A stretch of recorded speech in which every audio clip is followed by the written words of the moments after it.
communists. In the Philippines, this is called red tagging. The Philippines government uses these tactics to criminalize dissent, attack critics of the government as enemies of the state, and make them targets of political persecution.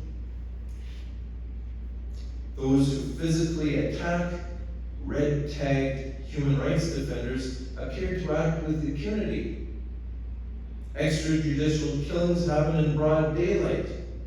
Perpetrators are not afraid. The police show no interest in investigating the killings. In the month of September, the United Church of Canada, the United Church of Canada is asking all United Church congregations to raise awareness about this problem and stand in solidarity with our friends in the Philippines. 우리 필리핀 친구들 혹시 그 이야기 조금 알게 되었나요? 오래된 이야기지만 인권 행동하는 사람들이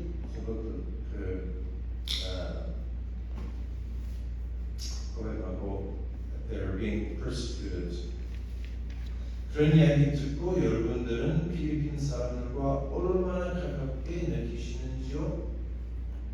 한국과 필리핀은 같은 아시아에 속한 이웃뿐만 아니라 몇십 년 전에 한국에서도 비슷한 일들이 일어났기에 그들을 이해할 수 있을 거라고 생각합니다.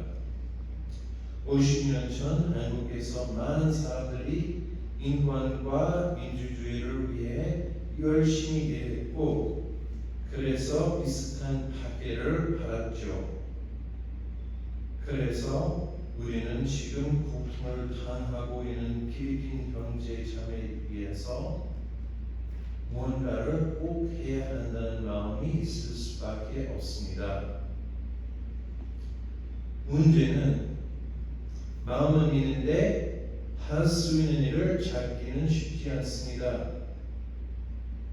제일 중요한 일 꼭 해야 하고 또 우리 모두 함께 할 수 있는 일은 기도입니다. 또한 그들을 위한 중보 기도를 꾸준히 하면서 필리핀 상황에 대해서 관심을 가져야 되고 현재의 인권과 민주주의의 투쟁들에 대해서 배워야 합니다. 그렇게 생각합니다. 기도가 중심이 되어 이들을 위한 정의로운 실천을 할 때 성령님께서 우리에게 와서 바른 길로 인도하실 거라고 믿습니다. 오실 성령님, 우리를 인도하실 성령님의 역사를 기다리면서 할 수 있는 일이 하나도 있습니다. 그 일은 바로 찬양하는 일입니다. 하나님께서 어느 찬송 마음에 들어 하시겠습니까? 세상에는 많은 노래들이 있습니다. 찬송가에는 찬양이나 현대적인 찬송 노래들을 골라보면 하나님의 이웃들을 향한 사랑과 관심을 깊이 보여줍니다. 사도 바울이 그렇게 말했습니다. 그리스도의 말씀이 너희 속에 풍성히 거하여 모든 지혜로 피차 가르치며 권면하고 시와 찬송과 신령한 너희를 부르며 감사하는 마음으로 하나님을 찬양하라고 기록되어 있습니다. 어떤 찬송을 불러야 그리스도의 말씀이 풍부한 생명력으로 우리 안에 살게 될 거라고 생각하십니까? 예수께서 언제 어떤 찬송을 부르셨는지 알아보면 해답을 얻을 수 있을 것 같습니다. 마가복음 14장 26절에 따르면 이에 그들이 찬미하고 감람산으로 가니라 라고 쓰여져 있습니다. 예수님이 찬미했던 그때는 바로 최후의 만찬을 하시고 나서 순교당하시기 전이었습니다. So the point of my sermon today, what I really want to drive home is that songs, praise songs are community. And depending on which songs we choose to sing and how we sing them makes our Christian community. And you might wonder, what kinds of songs do we have to sing to really experience God's love?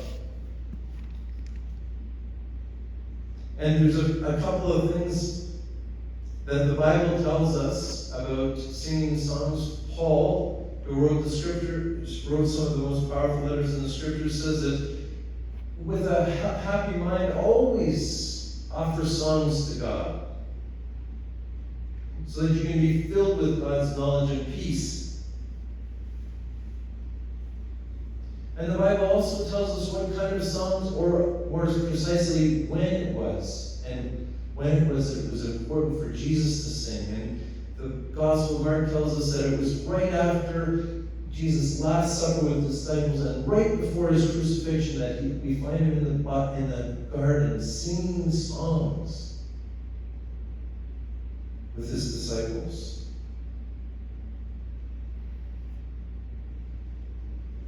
That tells you about how important singing is and how it holds people together in the toughest times. 물론 예수님은 살아계신 그 삶 전체 동안 찬송을 부르셨을 것입니다. 그러나 성경은 그가 겪을 죽음의 고통 전에 부르신 찬송만을 기록했습니다. 왜 그랬을까요? 제 생각에 그 이유는 예수의 고통을 앞두고 불렀던 찬양의 힘이 정말 중요하다는 걸 말하고 싶어서였을 것입니다. 또한 우리가 예수님께 가까이 가고 싶으면 예수님께서 우리를 위해 고통당했듯이 우리도 지금 이웃을 위해 고통받고 있는 사람을 위해 찬송을 부르고 그들에게 다가가야 된다고 믿습니다.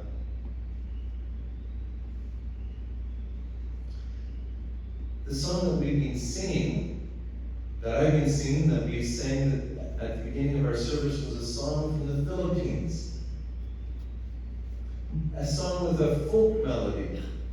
I can imagine that they would sing this song at times of harvest, like at Chuseok. It's a song with deep meaning for the people who sing it, a song that brings people together into a community.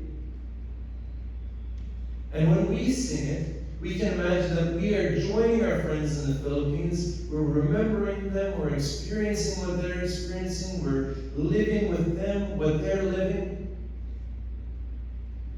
And we're hoping with them for a new future of justice and peace.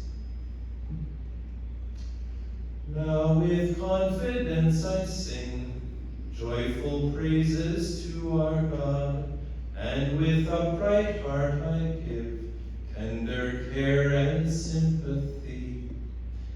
Praise to God, fount of love, praise from morn to the set of sun, praise at home, praise at church, praise to God everywhere on earth. 오늘 함께 예배드리고 있는